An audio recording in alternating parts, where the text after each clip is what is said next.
Welcome back, everybody. I'm very happy to introduce to you Miss Lange from APK. She will talk to us a little bit about Newcycling and about closing the cycles for complex plastic packaging waste in a circular economy. So how can we, on an EU basis, have a circular economy in the next few years, which is of course all our goal. But Ms. Lange, I don't want to hold you up too much. This is your stage. Tell us all about it. Yeah, thank you so much, Felix. This is Kristy Lange. I'm responsible for public affairs at APK. We're a recycler from Merseburg, Germany. Thank you to you, Eric organization team, to give us this opportunity to present Newcycling and what our innovative plastics recycling technology means and brings to the table when it comes to circular economy for plastics discussion. So let's start with a few facts on APK, and then I'm going to sketch the framework in which we operate, the legislative framework in which we operate as recyclers, and also as plastics and packaging value chain. And afterwards, we're moving on to recycling, to a bit of information about the technology. At a glance, APK, a few facts before we jump into the topic. APK was founded in 2008. We are operating a recycling and a Newcycling plant together with 20,000 tons capacity in Merseburg, which is in the lovely middle of Germany. And I have about 129 great colleagues that work in research and development, that operate the plant, and that are informing you of what Newcycling recyclers can provide for different products. And well, our approach is, or our mission is to produce virgin, close to virgin quality recyclates from mixed flexible plastics packaging waste. So it's actually those structures that are complex, that are bound together, that are multi-layer, and that people usually say are not recyclable. But we beg to differ in this regard. So at the moment, we're focusing on combinations of LDPE and polyamide. So that's with regard to APK. Now let's have a look at the framework that is putting a lot of pressure actually on most of us, I guess, who are in the audience now. So recyclers, packaging and plastics value chain all together. In 2014, the European Commission started its Circular Economy Initiative. In 2018, we received the plastic strategy with a major action plan and lots of measures to realize. And this all over the past 5-6 years, we really looked into where we're standing with recycling, plastics recycling, what are the challenges. And we gained a good first overview, but it doesn't mean that all the questions that have arisen since have been answered yet. Or let's just say a lot has been answered, and the more you know, the more questions you have. So this is a few numbers you surely know. When it comes to packaging, and I'm mostly talking packaging because it's one of the application fields for plastics, a very prominent one, and also one that is usually covering very short-lived applications, and therefore recycling is very, very important. So we have like 78 million tons of plastics packaging brought into the market annually, and as packaging, as I said, is quite short-lived, usually you're talking about 90–95% of packaging becoming waste quite soon. So you have approximately 70 to 80 million tons that are also a waste volume you need to deal with. And then you have some leakage, you have some landfilling, unfortunately a lot altogether, and then of course some incineration, ideally with energy recovery, and you have not so proud 10% of recycling globally. And usually that also means that a lot of quality is lost in the process. In EU, a few EU numbers also to round it up, we're producing about 62 million tons each in the EU of plastics.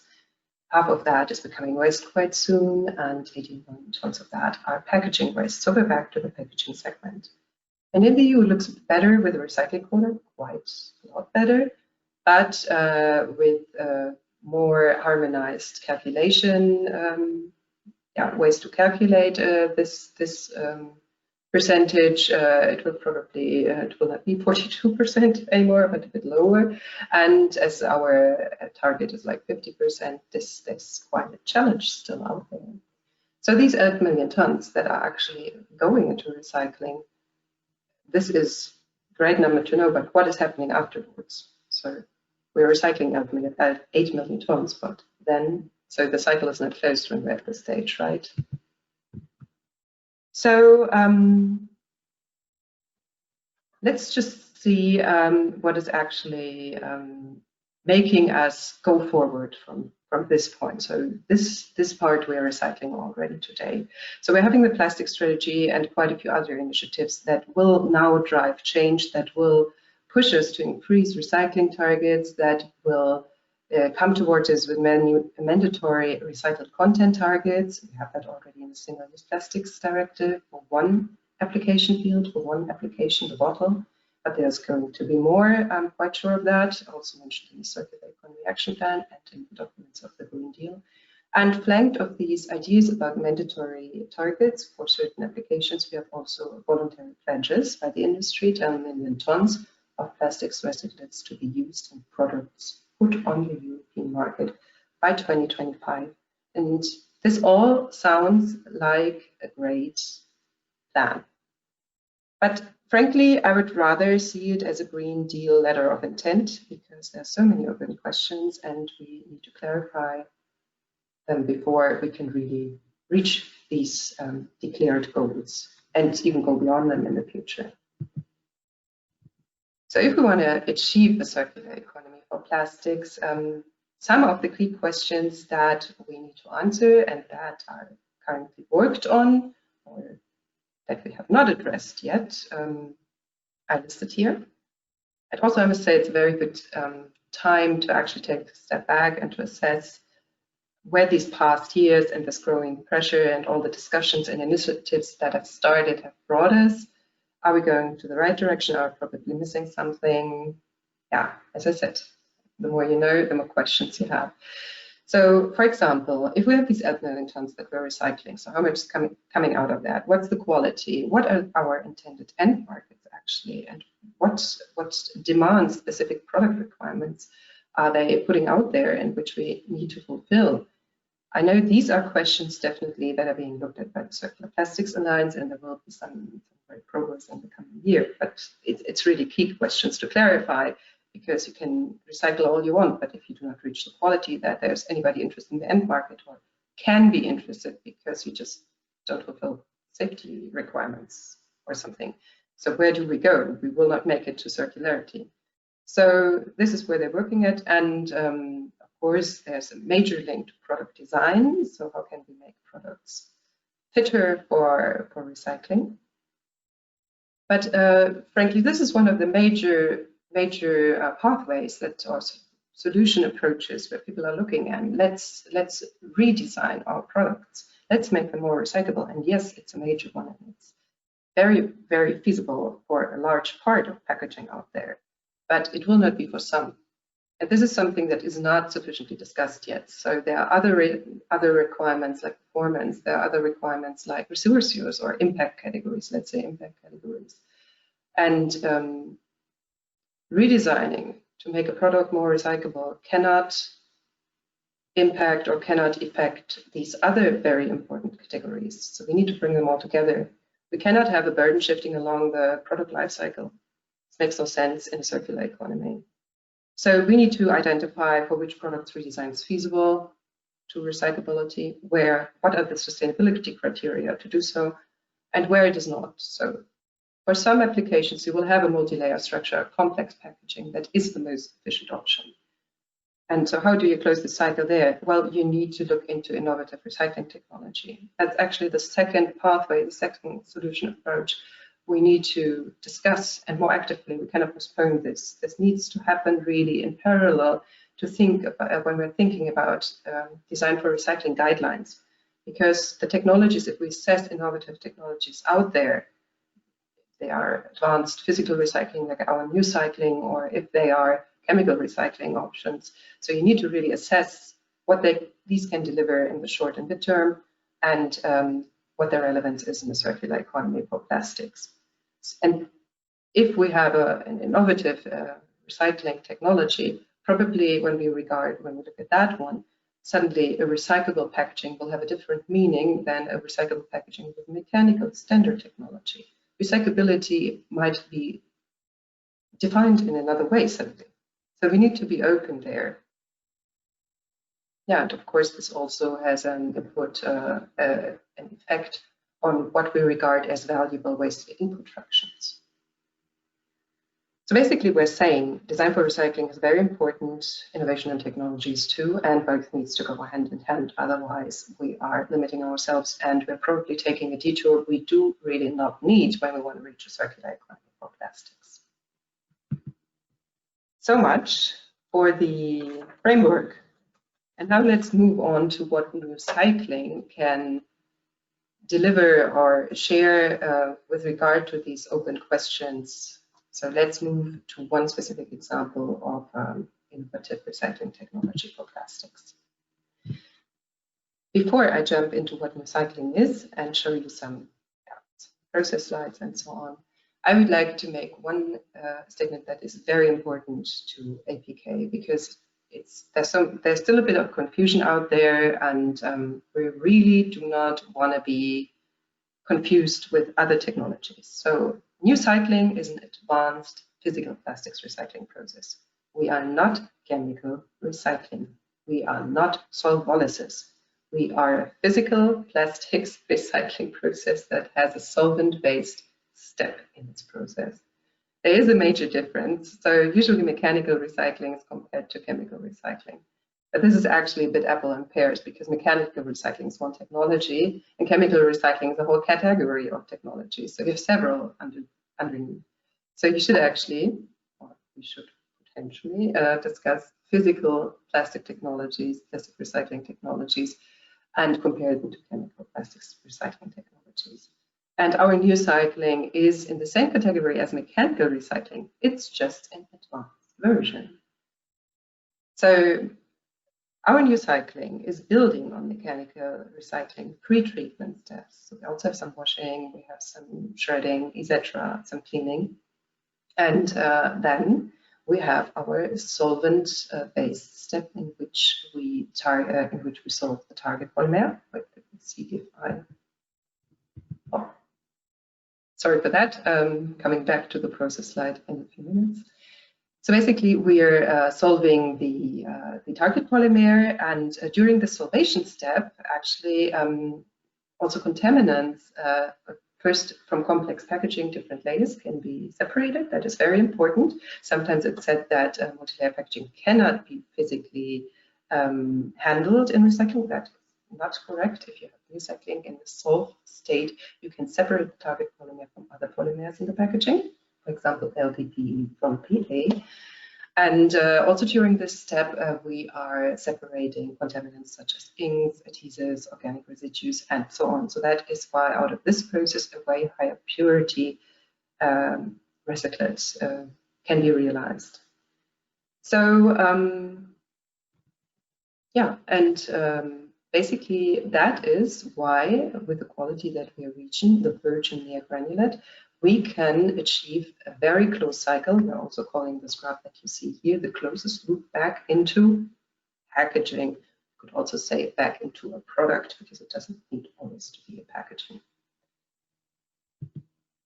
Yeah, and these questions, so recycling complex packaging applications such as multi-layer, Newcycling and APK can achieve this. We can treat mixed plastic flexible waste, we can separate different layers of polymers, and we reach purity, and we do so at competitive market prices. Usually in COVID times, this is of course very tricky. You all know the situation. This is the slide I was looking for a minute ago. So here you see separated a bit, first the mechanical process, and you see a Newcycling process with post-industrial input material, and then you see a Newcycling process with post-consumer input material. So they're slightly different. You need a bit more pre-treatment for the post-consumer, of course.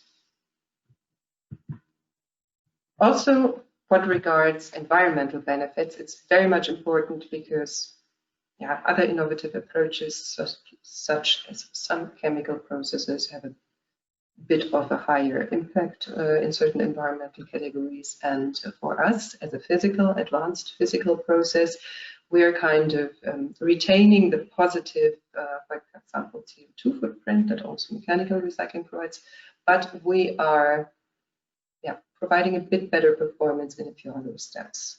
So this is an aggregated overview of our life cycle assessment. If you would like to have, if you would have some questions later on, I can probably collect them and answer you and have a bit more information on this. So just a very brief point, our recyclates on average save 66% of CO2 emissions compared to a virgin version of these polymers. Yeah, this is an example here. So our product actually called Mersalene, that's recycled LDPE. And this is a few examples in which products our recyclate can be used. And as we are using PE and LDPE and PA input material, of course, the second product that we're gaining, that's not rest that we're throwing away, no. That is a recycled polyamide, which is called Mersalene, and which we are bringing into durable applications such as vents, cable binders, pads, and so on. Oh yes, and a very nice thing, so I can't really talk about it yet, and we don't have a picture on here, but I'm just saying some sports equipment will be realized too. So it's really nice case of upcycling. But that will still take a few weeks until we can talk about it. Look out for our next press release. Well, so let's move to some best cases. I hope Felix would disrupt me if I'm still already over time. I didn't really take a look at the clock. So recently we teamed up with Siegwerk, which is a major provider of printing inks in Germany. Thank you so much to the Siegwerk team for this great research effort. We looked at two-fold printed LDPE film, and we purified this LDPE film with our Newcycling technology. So at the top, you see the film, which is twice printed, so with whiters and then with blue printing ink from Siegwerk. And in our solvent-based step, in the solvation status, we then could filter out the printing inks and everything. And this, what you see on the bottom, this is two little jars with the solution. So with a really very nice, nearly transparent white solution. Not white, transparent, sorry. Yeah, so you can also, this case and the next two cases I'm showing you, I'm just touching you briefly. You can also get more information when you go to our booth here at the conference, or also to our website. So you find the corresponding press releases there, which have a bit more information. Yes, and then a case in 2018, we teamed up with several big companies, for example, also Henkel is a brand owner, and we did a trial project substituting some virgin material in a co-extrude in a composite duplex structure. So basically, we had a PET film that was printed on top of a PE film. So a PET film that was bound together with a PE film, and the PE film was made out of our recyclate. So this is a project we would really like to follow up on, and this is a great example where in a multi-layer you can already successfully substitute some material. And a very recent project together with Huhtamäki Flexible Packaging Europe unit was that they used 19% of our LDPE recycled Mersalene and substituted this amount in their standard plastic barrier laminate that they produce for tube making.